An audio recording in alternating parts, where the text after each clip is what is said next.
Primeiro, antes de mais nada, eu quero falar para vocês um pouco sobre quem era Amanda de Almeida, apesar de ter poucas informações sobre a vida particular dela divulgada. Mas eu reuni tudo que eu encontrei sobre a Amanda para trazer aqui para que vocês conheçam quem era Amanda.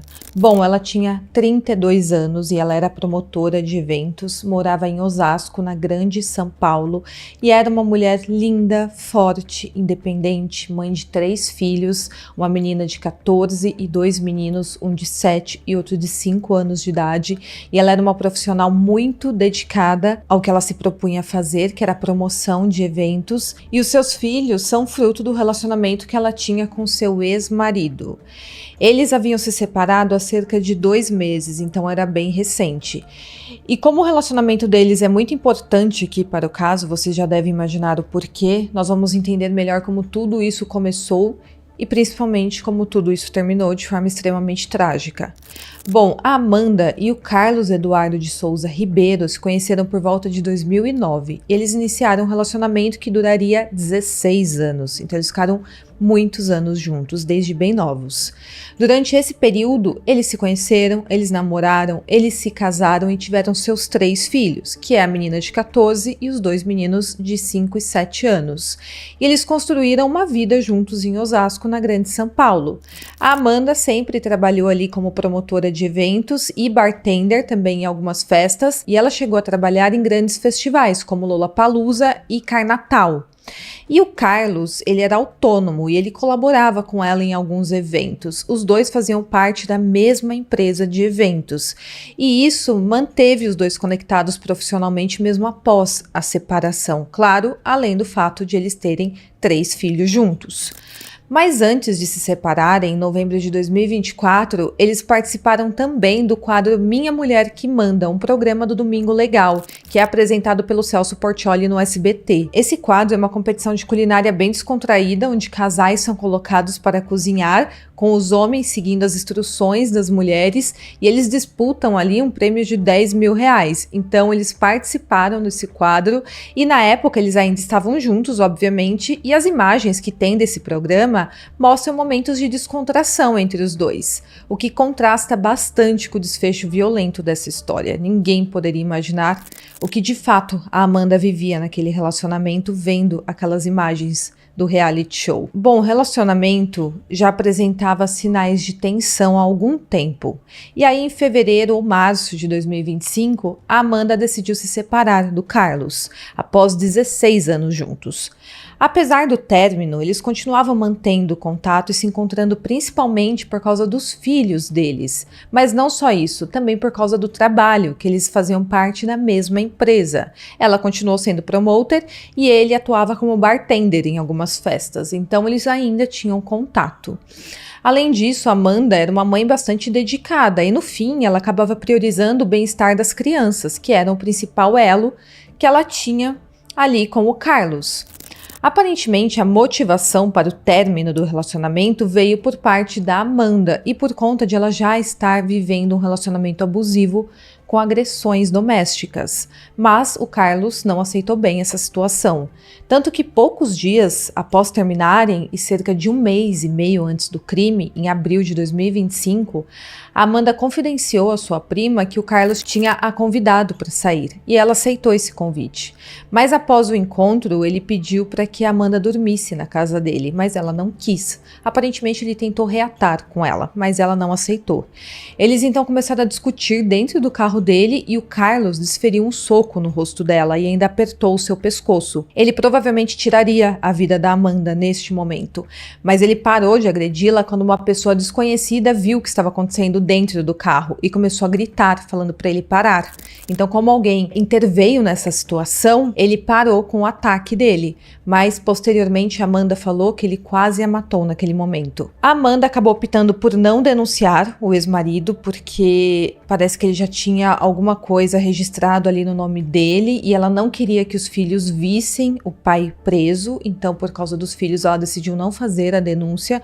E segundo a prima da Amanda, o relacionamento dos dois era bastante conturbado, mesmo antes de terminarem, e ela já tinha conhecimento de outros episódios de agressões físicas do Carlos contra Amanda, mas ela nunca quis denunciar o ex-marido, sempre preocupada em como seria a situação para os filhos de ver o pai preso, mas claro que seria muito melhor o pai preso do que a mãe sem vida. A Amanda, desde a separação, alugou um quarto para ela morar e os filhos passavam alguns dias com ela, mas principalmente estavam morando com o pai, então passavam mais tempo com o pai. Ela ainda estava arrumando o quarto onde ela estava morando e aparentemente tinha apenas um colchão de solteira ali no chão e suas roupas ainda estavam em algumas mochilas e estavam sendo organizadas de pouco ali na nova casa dela. Então o que parecia na casa da Amanda é que sua mudança havia sido recente e que ela ainda estava se adaptando no local de pouco. Além disso, o local era bem pequeno, era apenas um quarto, então ficaria inviável morar com 3 filhos ali dentro. Então, aparentemente, as crianças ficaram morando com o pai, mas passavam algum tempo com ela também. Bom, todo esse contexto nos leva ao dia dos fatos, no domingo, dia 18 de maio de 2025. Naquele dia, a Amanda saiu com a sua filha, com uma sobrinha e com uma amiga.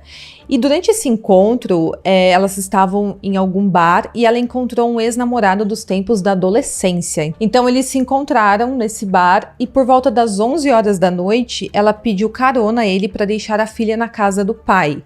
Eles então levaram a menina até a casa do ex-marido da Amanda e depois ela e esse rapaz foram para a casa dele, onde eles passaram a noite juntos. Por volta das 7 horas da manhã, já da segunda-feira, no dia 19 de maio, ele deu uma carona para Amanda até a casa dela. Mas no momento em que eles chegaram na rua onde ela morava, eles perceberam que o carro do Carlos estava parado na porta da casa dela, estava ali na rua. Então ela estranhou essa situação, ela preferiu que esse rapaz parasse na esquina da casa dela, em outra rua, porque ela estava com medo do Carlos ver que ela estava acompanhada e fazer alguma coisa contra ela. Ela sabia que ele era um homem extremamente violento. Então ela pediu para que o rapaz a deixasse na esquina da casa e ela foi andando até a casa dela. A Amanda parece que estava se relacionando com esse rapaz que ela conhecia desde a adolescência e é falado em algumas reportagens que ele também conhecia o Carlos Eduardo. Então os 3 se conheciam desde a época da adolescência e a Amanda e ele acabaram se reencontrando depois que ela se separou e eles começaram a se relacionar. O problema aqui é que o Carlos Eduardo via a Amanda como a sua posse e ele acabou descobrindo sobre esse relacionamento, entre aspas, que não era um namoro que ela estava tendo com esse rapaz. Eles apenas estavam se encontrando algumas vezes. Bom, durante esse encontro, a Amanda contou a esse homem que havia se separado porque ela tinha sido agredida fisicamente pelo ex-marido. E ela falou também que ela não sabia lidar com ele. E ela acabou dando a mesma justificativa que ela deu para sua prima sobre não fazer a denúncia. Ela falou que ela não denunciou o Carlos por causa dos filhos, não sabia como eles lidariam com o pai preso. Bom, então depois do encontro, a Amanda foi deixada ali na rua da sua casa e essa foi a última vez que ela foi vista. Não demorou muito e a ausência da Amanda começou a gerar preocupação entre familiares e amigos. Eles tentaram entrar em contato com ela, mas ela não retornava. E aí, preocupados com seu desaparecimento, foi registrado um boletim de ocorrência. Primeiramente como um caso de desaparecimento, e esse boletim foi registrado na delegacia de Osasco. A polícia então iniciou as buscas, entrevistando pessoas próximas e analisando imagens de câmeras de segurança na região onde Amanda foi vista pela última vez, e a polícia então soube que ela havia também se separado recentemente e que havia sido agredida pelo ex-marido que não aceitava bem o término do relacionamento. E diante disso, o foco da investigação acabou se voltando contra ele. Testemunhas contaram na delegacia que mesmo após a separação, o Carlos continuava procurando a Amanda, insistindo para reatarem. E também foi falado ali na delegacia para os investigadores que os filhos deles passavam um tempo com o pai e um tempo com a mãe. E inclusive um tinha a chave da casa do outro. Então, o Carlos tinha a chave da casa da Amanda e a Amanda tinha a chave da casa dele. O Carlos Eduardo, então, foi chamado na delegacia e ele foi ouvido na presença de uma advogada e ele negou qualquer envolvimento no desaparecimento.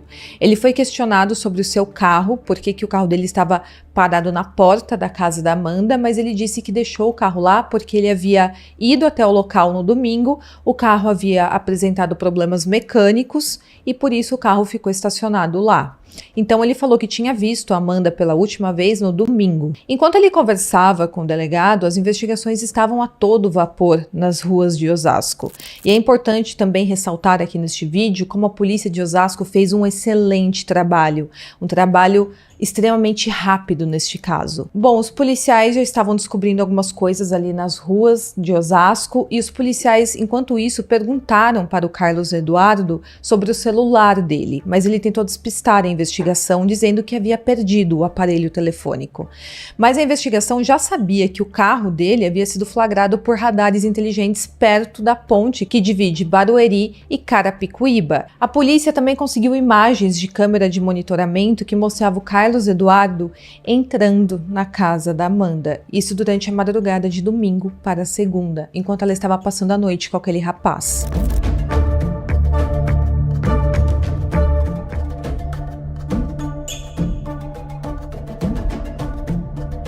Ele foi com seu carro até lá, tudo isso é mostrado nas câmeras de segurança. Ele acessou a casa da Amanda às 4h47 da manhã e ficou lá dentro aguardando chegar. Foi possível verificar através das imagens que ele não saiu da casa. Ele ficou lá até por volta das 7 da manhã, quando a Amanda chega à sua casa e lá dentro, com certeza, ela foi surpreendida com a presença do Carlos.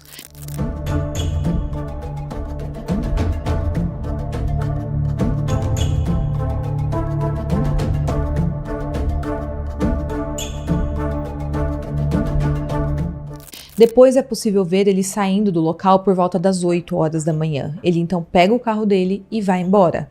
Neste momento, a Amanda já estava sem vida dentro da sua própria casa. Algum tempo depois, já na madrugada do dia 20 de maio, o Carlos Eduardo volta para a casa da Amanda, dessa vez acompanhado do seu irmão. Eles então estacionam o carro, abrem o porta-malas do carro, entram na casa da Amanda e retiram algo grande e aparentemente pesado, que está enrolado em um lençol. Um segura pelos braços e outro pelas pernas, e eles colocam no porta-malas do carro.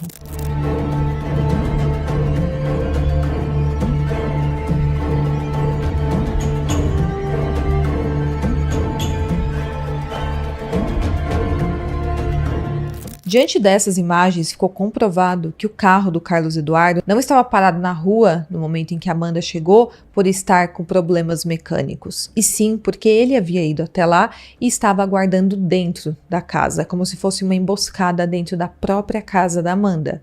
E foi confirmado com isso que ele foi a última pessoa a ver a Amanda com vida e logo em seguida tirou algo bem pesado e enrolado em um lençol parecendo um corpo e colocou no carro dele. E desde então ninguém sabia onde ela estava. Bom, diante disso, o caso, que era de desaparecimento, passou a ser tratado como um caso de homicídio. Tudo isso foi descoberto na quarta-feira, no dia 21 de maio. E quando Carlos Eduardo foi confrontado com essas imagens, ele não conseguiu mais negar o crime e ele acabou confessando que, de fato, ele havia tirado a vida da Amanda.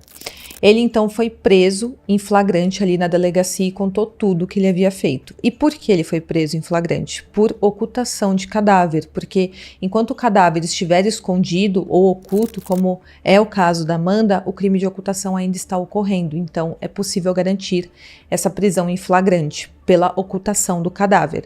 O irmão dele, de 38 anos, também foi preso preventivamente. Foi revelada a sua identidade e ele se chama Fernando Ribeiro. O Carlos então contou que realmente ficou esperando a Amanda chegar em casa após saber que ela estava se envolvendo com aquele rapaz, e ele contou que quando ela chegou de manhã ele a confrontou sobre isso e eles começaram a ter uma discussão. Ele então foi para cima da Amanda mais uma vez e a asfixiou ali dentro. Ele então saiu da casa, deixou o corpo lá dentro e depois ele ligou para o irmão dele e contou o que ele havia feito e pediu ajuda para esconder o crime. Eles então planejaram como ocultar o corpo usando o carro do Carlos Eduardo. E para isso eles jogaram cal no porta-malas do carro para tentar eliminar qualquer vestígio que poderia sair do corpo da Amanda, e aí eles voltaram até o local do crime na madrugada seguinte, pegaram o corpo dela, enrolaram em um lençol e colocaram ali no porta-malas. Depois eles dirigiram até o rio Tietê, em Osasco, e jogaram o corpo de cima de uma ponte, ali dentro do rio. A partir disso, as autoridades, junto com o corpo de bombeiros, iniciaram buscas no rio Tietê para tentar localizar o corpo da Amanda. Mas até o momento em que eu finalizei este roteiro, o corpo ainda não foi encontrado. A confissão do Carlos Eduardo trouxe à tona detalhes perturbadores daquele relacionamento. A Amanda já vinha em um relacionamento abusivo com um homem controlador. Há 16 anos, aguentando tudo isso. E no momento em que ela tentou se libertar disso, ele decidiu interromper a vida dela de uma forma fria e cruel, provavelmente olhando nos olhos dela. Afinal de contas, ele a asfixiou. Ele armou uma emboscada na casa dela, sem que ela imaginasse que ele estivesse ali dentro. Esse homem viveu 16 anos com Amanda. E todos esses anos não foram suficiente para que ele a enxergasse como um ser humano, como a mãe dos seus filhos, como uma pessoa. Ele a enxergava apenas como um objeto que pertencia a ele. E no momento em que não pertencia mais, de acordo com a visão dele, ele achou por bem eliminá-la. Por causa do histórico de violência que a Amanda já sofria nas mãos desse homem e pela forma que ela teve a vida tirada, a polícia considera que o crime foi motivado por questões de gênero, então foi classificado como feminicídio. A família da Amanda, nem preciso dizer que está devastada pela perda e eles têm clamado por justiça. Eles estão cobrando bastante que as buscas sejam feitas para localizar o corpo da Amanda o quanto antes, porque pelo menos agora eles querem dar um enterro digno a ela, para que eles consigam pelo menos dar o último adeus a ela. E em entrevistas, ela foi descrita como uma mãe amorosa que fazia de tudo pelos filhos, uma profissional dedicada que trazia alegria aos eventos que ela organizava. Também foi expressado o choque com a brutalidade do crime e pediram que as autoridades garantam a punição dos responsáveis. Hoje, os 3 filhos da Amanda estão atualmente sob os cuidados de familiares que estão oferecendo apoio emocional às crianças durante esse período difícil que eles estão vivendo. E o advogado Gelson Oliveira, que defende os interesses da família da Amanda, afirmou que pretende entrar também com um pedido na justiça para que a mãe dela tenha a guarda definitiva dos 3 netos. A Eliana de Almeida, a mãe da Amanda, falou que um dos netos está com ela, enquanto os outros 2 estão com o tio paterno. Ela disse o seguinte, abre aspas, não é justo, porque eu perdi minha filha e vou perder meus netos ainda para ficar na mão deles, com os familiares do pai, fecha aspas. Então ela vai entrar com esse processo solicitando a guarda dos seus netos. Ela também falou sobre a forma que a sua filha teve a vida tirada. Ela falou o seguinte, abre aspas, agora o meu ex-genro mata ela e o outro irmão ajuda a colocar dentro de um saco como se fosse um lixo e joga fora, fecha aspas. As buscas pelo corpo estão concentradas na barragem do rio Tietê em Santana de Parnaíba, mas está sendo bastante difícil de localizar o corpo por causa da quantidade de sujeira que tem no rio Tietê, o que dificulta bastante as buscas. E enquanto isso, o Carlos Eduardo e seu irmão permanecem detidos aguardando o andamento aqui do inquérito que ainda está em aberto. A promotoria de Osasco já foi notificada e eles estão também acompanhando o caso para formular as acusações formais. Bom, então esse é mais um caso triste de feminicídio, onde um homem não aceitou bem o fim de um relacionamento e decidiu que a pessoa que ele viveu durante 16 anos não deveria mais viver, a não ser se fosse ao lado dele. E o recado que eu deixo é que se você ou alguém que conhece está sofrendo violência doméstica, não hesite em buscar ajuda. O número de denúncia é 180 da Central de Atendimento à Mulher e fica 24 horas por dia oferecendo apoio e também orientação. O melhor é sempre denunciar, independente do que isso signifique para a vida da pessoa que está sendo denunciada. Bom, pessoal, então esse é o caso de hoje. Deixa aqui nos comentários o que vocês acharam deste caso. Então é isso e até o próximo caso.